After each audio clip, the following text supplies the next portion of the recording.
Siapa saja yang kehilangan nyawanya karena aku dan karena Injil, ia akan menyelamatkannya. Kita semua pada akhirnya nanti kan pingin selamat, ya. Ada yang tidak pingin selamat? Pasti semuanya pingin selamat, ya toh. Tidak hanya diberi ucapan selamat jalan, ya toh, sampai di tempat. Siapa saja, everyone, kehilangan nyawanya karena aku, karena dan Injil, ia akan menyelamatkannya. Sering saya mengatakan sabda Tuhan itu paradoksal, bukan kontradiktif. Paradoksa menurut anggapan umum enggak masuk akal. Tapi kalau dilakukan betul, terbukti betul. Kehilangan nyawanya karena aku dan karena Injil. Saudara yang terkasih, keselamatan diberikan kepada siapapun yang mau itu. Kehilangan nyawanya karena aku dan karena Injil. Kehilangan nyawa adalah pusat hidup manusia. Orang dikatakan hidup kalau orang punya nyawa. Nyawa nampak dari hembusan nafas. Kehilangan nyawanya. Nah, sisi lain Yesus juga mau mengatakan arti itu.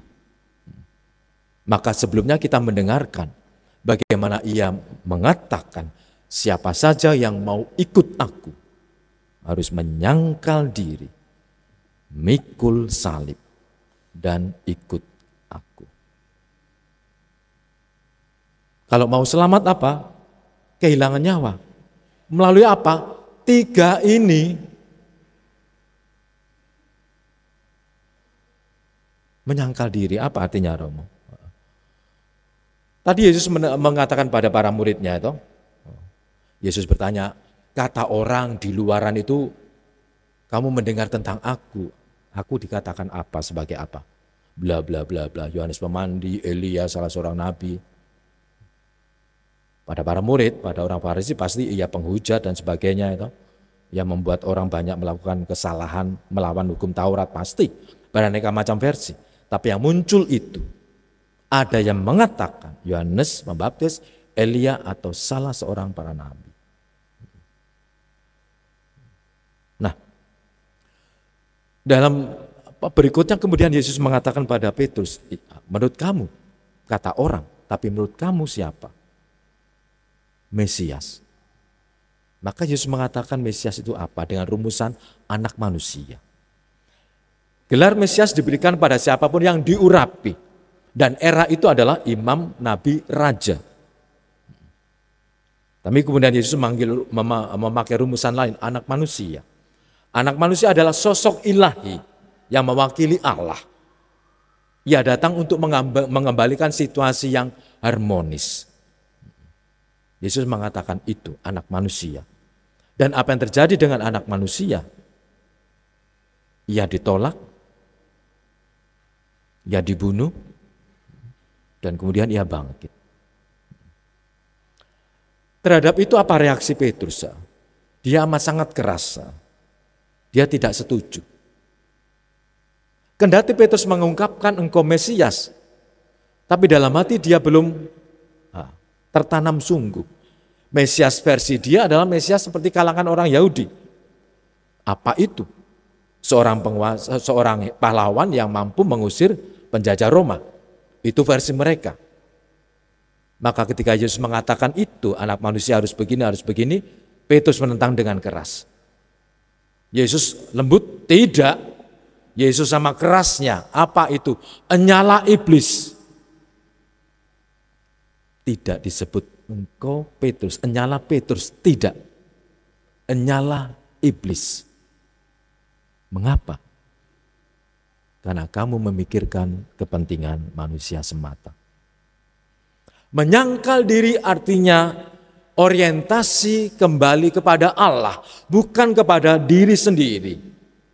Sentralnya adalah pada Allah, bukan pada diri sendiri.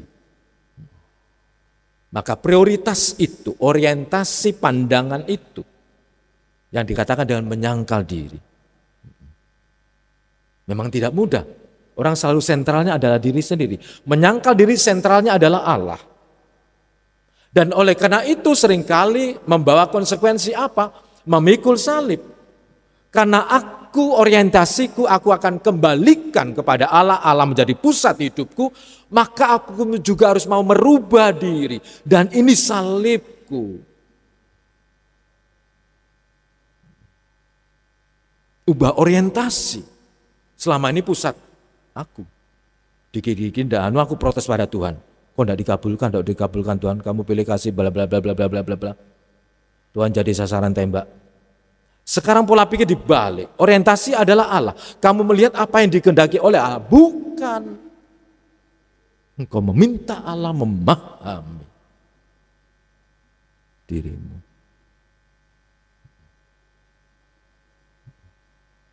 Ubah orientasi, konsekuensinya salib.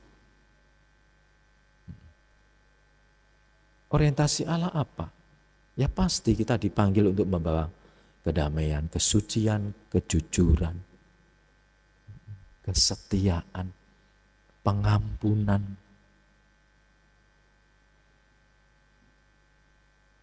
Orientasi diubah. Konsekuensinya adalah salib. Dengan begitu salib adalah konsekuensi yang aku terima. Karena aku ingin komit menjadi muridnya. Maka pertobatan ada di situ. Jadi menyangkal diri, mengubah orang, cara pandang, pola pikir, dan itu pertobatan. Dan pertobatan senantiasa tidak mudah karena harus bergerak keluar dari zona nyaman.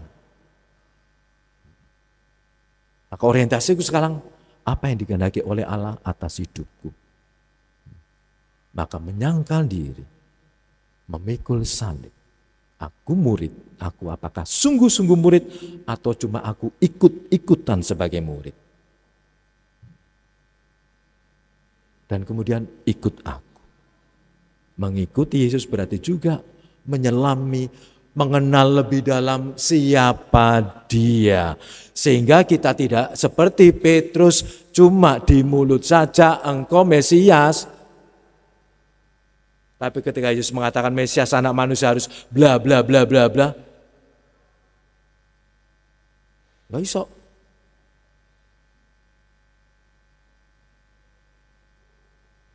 Nyala iblis. Maka mengikuti Dia adalah juga mengenal Dia. Supaya kita tidak juga salah tangkap. Memberi stigma Tuhan tidak adil.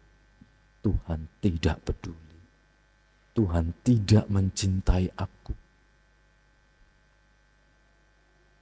Para murid bersama-sama dengan Dia. Tapi juga belum mengenal begitu dalam.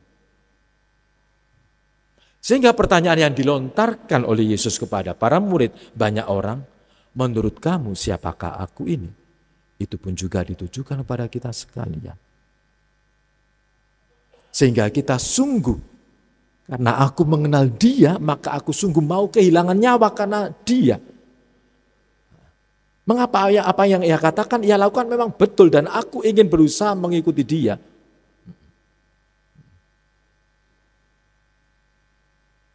Dan aku harus kehilangan nyawa. Bukan karena aku ikut Dia. Menyangkal diri, memikul salib dan mengikuti Dia. Para saudara kasih, bacaan pertama gambaran hamba Yahweh. Bagaimana dikatakan hamba Yahweh, aku membuka telingaku supaya mendengar semuanya, atau yang baik, yang tidak baik, tuduhan, cemoohan dan sebagainya. Ia tidak menutup telinga, tidak. Memberikan apa? Punggung. Untuk apa? Dipukul dan sebagainya. Pipi, oke. Semuanya diberikan. Aku rela menanggung itu karena aku yakin Tuhan yang aku kenal, Ia tidak mengabaikan aku. Aku mengimani Dia sebagai penolongku. Maka ketika aku menghadapi derita itu, aku berusaha tegar, menguatkan hatiku. Karena aku tahu dia mencintai aku. Aku mengikuti dia bukan lepas dari penderitaan salib, tidak. Salib menjadi bayang-bayang setiap pemuritan. Menjadi bayang-bayang. Selalu. Apa artinya mengikuti kita itu? Salib.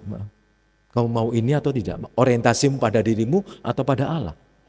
Selalu begitu. Maka bacaan pertama meramalkan bagaimana Mesias itu yang nampak terwujud dalam di Yesus Kristus. Maka para saudara kasih, apa yang dikatakan oleh Yesus seringkali dikatakan 3 syarat untuk menjadi pengikut Dia. Ini juga merupakan ungkapan iman. Bacaan kedua Yakobus bicara, iman tanpa perbuatan tidak ada apapun. Kalau engkau mengimani dan mengenal Yesus sebagai penyelamat, sebagai sahabat, sebagai guru, maka tunjukkanlah pengenalanmu tentang Dia dalam hidupmu. Kalau engkau meyakini Tuhanku itu Tuhan yang mengampun, maka tunjukkanlah pengampunan kepada orang lain pula. Maka Yakobus tadi mengatakan, kamu ketemu orang, kelihatan dan sebagainya, kamu cuma omong, ya pergi sana, selamat jalan, semoga ada yang membantu dan sebagainya. Dan kau enggak ngapa-ngapain. Kalau engkau mengimani Dia sebagai apapun sebutannya, tunjukkan itu, please. Maka inilah keselamatan diberikan kepada siapapun yang ikhlas kehilangan nyawa karena Yesus, karena Injil. Kita akan menerima itu kembali. Tapi syaratnya adalah 3. Menyangkal diri, memikul salib, dan mengikuti Dia. Mari para saudara yang terkasih, kita mohon pada Allah agar Ia mencurahkan roh kekuatan kepada kita, agar kita sungguh mau komit menjadi pengikut Dia, sadar sungguh menyangkal diri, bersedia mengubah orientasi, tidak kepada diri semata, tetapi kepada Allah. Juga memikul salib sebagai konsekuensi, aku menjadi pengikut Dia. Dan itulah caraku untuk jadi pengikutnya.